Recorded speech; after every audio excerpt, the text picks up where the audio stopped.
Today we will discuss about friction, that is also a part of chapter number 3 dynamics.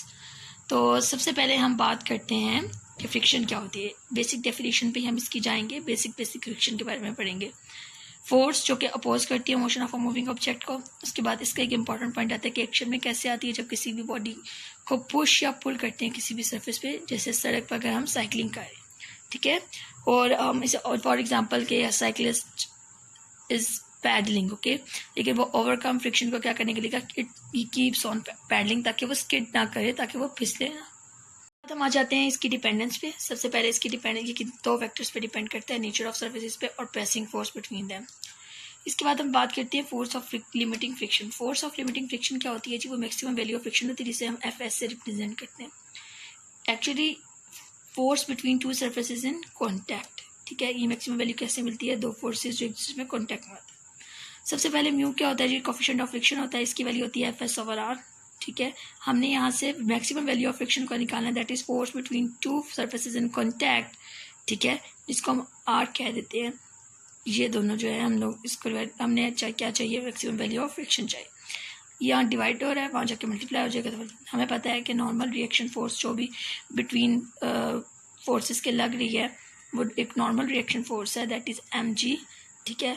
और हम उसे R कह देते हैं. R is actually force between two surfaces in contact. तो हम लोग एम जी की वैल्यू इधर पुट कर देते हैं आर की जगह. तो F S is equal to mu M G, that is the आप कह सकते हैं limiting friction, force of limiting friction F S. अब हम बात करते हैं जी रोलिंग फ्रिक्शन की. It is a type of friction, it may cause body to roll, that's why हम इसे रोलिंग फ्रिक्शन कहते हैं. इसकी डिफरेंट एग्जांपल्स हैं जिनको हम डील करते हैं. उसके बाद हमारे पास आती है जी uniform circular motion. Uniform circular motion is basically the motion of an object in a circular path is what we call uniform circular motion. For example, इसकी एग्जांपल क्या है? अगर हम किसी भी स्टोन को एक अपनी पॉइंट के साथ या किसी भी लकड़ी के साथ टाई कर देते हैं और हम उसे मूव कराते हैं, तो वो जब वो मूव करेगा तो उसकी जो मोशन होगी वो सर्कुलर मोशन होगी. Motion of a moon around earth is the best example of uniform circular motion. अब हम बात करते हैं जी सेंट्रीपिटल फोर्स की. वो फोर्स जो बॉडी को कीप ऑन मूविंग करती है सर्कल में, उसे सेंट्रीपिटल फोर्स कहते हैं. सेंट्रीपिटल एक्सेलरेशन हमारे पास सेम एज इट इज वही होती है, लेकिन हमारे पास क्या होती है, उसे हम ए सी से रिप्रेजेंट करते हैं. उसकी वैल्यू होती है V square over R. According to Newton second law of motion, F C is equal to M A C हो जाएगा. Centripetal force is equal to M mass into centripetal acceleration. जब हम centripetal force की बात करेंगे तो हमारे पास acceleration में सेंट्रीपिटल आएगी. इसमें जी हम ए सी की वैल्यू पुट कर देंगे. जैसे ही वैल्यू पुट करेंगे हमारे पास, तो ये हम इसको डिस्क्राइब, फॉर एग्जांपल आपको आता है वो जी बताते हैं जी सेंट्रीपिटल फोर्स के बारे में एक्सप्लेन करें in terms of centripetal acceleration. तो हम क्या करते हैं, कोई भी स्टोन लेके उसे टाई कर देते हैं मैस एम का, वो मूव करता है विद वेलोसिटी भी. तो उस जो वो मैस का होगा ना, तो ये हमारे पास मैस एम है, तो ये हमारे पास आ गया F C equal to M सी.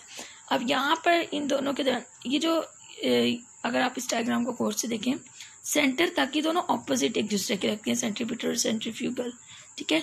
वो जो टूवर्ड्स द मैस लग रही है वो सेंट्रीफ्यूगल है, and away from the mass जो लग रही है वो एक्चुअली जो सेंट्रीपिटल फोर्स है वो इसको मूव करा रही है इन अ सर्कल, ठीक है. उसके बाद हमारे पास आ जाती है सेंट्रीफ्यूगल फोर्स, जो मैं पीछे बता दी हूँ, that pulls the string towards outward, sorry the centripetal reaction that pulls the string outward, जो उसको टूवर्ड्स मैस हम कह सकते हैं मूव कराती है, ठीक है, आउटवर्ड मूव कराती है. इसकी बेस्ट एग्जांपल इनकी जो है वो मैंगिंग ऑफ द रोड है. That outer as of the road is raised होता है ताकि एक्सीडेंट्स ना हो सके, स्किटिंग ना हो सके, ताकि गाड़ी आराम से ट्रैवल कर सके. ये मोटरवेज वगैरह में बहुत ज़्यादा ये इंपॉर्टेंट पॉइंट है विद रिस्पेक्ट टू पेपर. और इसके और एग्जाम्पल है washing machine, dryer, cream separator and eating. Thanks for watching. अस्सलाम वालेकुम जी. अब हम बात करते हैं determination of force from its components के बारे में, ठीक है. ये बिल्कुल लास्ट वाले टॉपिक से रिलेटेड है, हेड टू टेल रूल वाले से, ठीक है.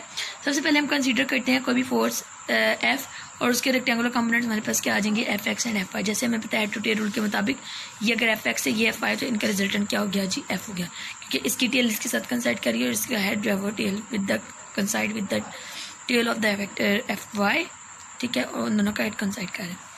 अब हम बात है, अगर हम हेड टू टेल रूल के बारे में बात करें तो ओ आर हमारे पास रिजल्टेंट वेक्टर है is equal to O P plus P R. तो हम इन दोनों की वैल्यूज पुट कर देंगे. पता है ओ पी की जगह एफ एक्स आएगा और पी आर की जगह एफ वाई आ जाएगा. तो हम यहाँ पर जी वैल्यूज पुट कर देंगे, ठीक है। तो इसका मतलब हमारे पास ये आ जाता है F इज इक्वल टू, ये हमारे पास रिजल्टेंट आ गया।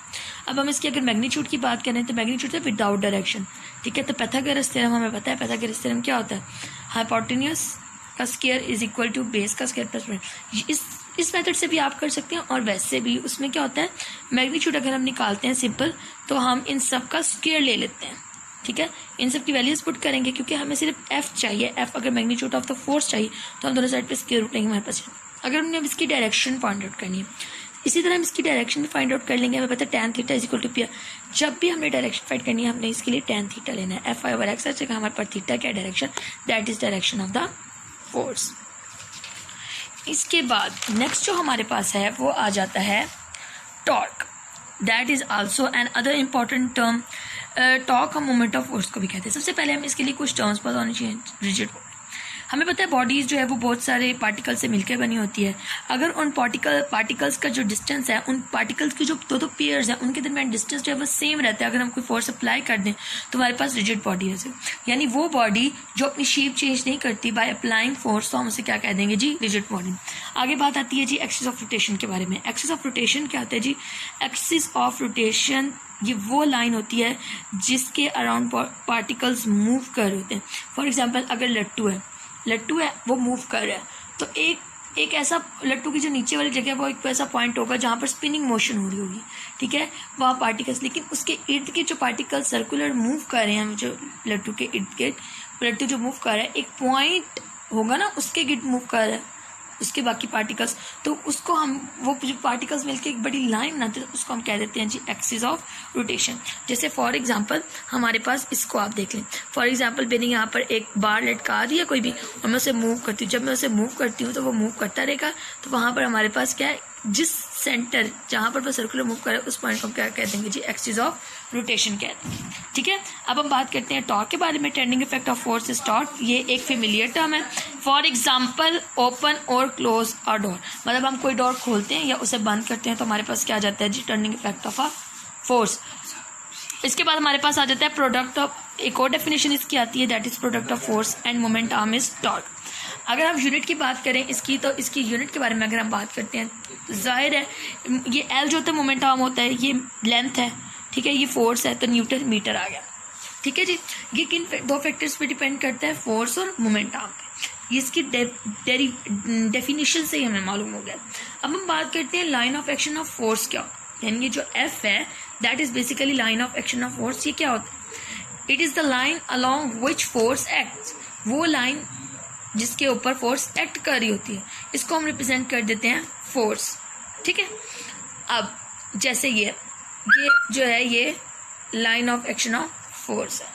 अब हम मोमेंट आर्म के बारे में बात करते हैं। मोमेंट आर्म क्या होता है, perpendicular distance between axis of rotation and line of action of force, मतलब परपेंडिकुलर डिस्टेंस आ गया जी हमारा, ठीक है, ये हमारा परपेंडिकुलर डिस्टेंस है, ठीक है, between axis of rotation and line of action of force, ठीक है। अब यहाँ से हमें क्या पॉइंट्स पता लगते हैं, जहाँ अगर ज़्यादा फोर्स होगी ज़्यादा मोमेंट ऑफ फोर्स होगी, इसका मतलब लॉन्गर अगर मोमेंट आर्म ज़्यादा होगा तो हमारे पास मोमेंट ऑफ फोर्स भी ज़्यादा होगी, यानी हमारे पास ज़्यादा होगा, ठीक है। तो इसी तरह अगर स्मॉल मोमेंट आर्म होगा तो हमारे पास लेस मोमेंट ऑफ फोर्स, तो tau is equal to F cross L. और अगर हम फोर्स और मोमेंट आर्म का आपस में रिलेशन देखें तो इसकी बेस्ट एग्जाम्पल एक स्पैनर है, ठीक है। स्पैनर में क्या है, ज़्यादा मोमेंट आर्म होगा, अगर उसकी लेंथ ज़्यादा होगी तो हमें कम फोर्स लगानी पड़ेगी और उस स्पैनर से हम नट इजीली ओपन कर सकते हैं। लेकिन अगर स्मॉल मोमेंट आर्म होगा तो हमें ज़्यादा फोर्स लगानी पड़ेगी और हमारे पास क्या होगा, ज़्यादा फोर्स लगानी पड़ेगी और हमारे पास जो हम भी कह सकते हैं, the moment produced by a force using a spanner of long arm is greater than the torque produced by the same force but using a spanner of arm. मतलब फोर्स भी सेम लगा रहे हैं और स्पैनर बड़े छोटे, moment arm ज़्यादा torque ज़्यादा, मोमेंट आर्म कम टॉर्क।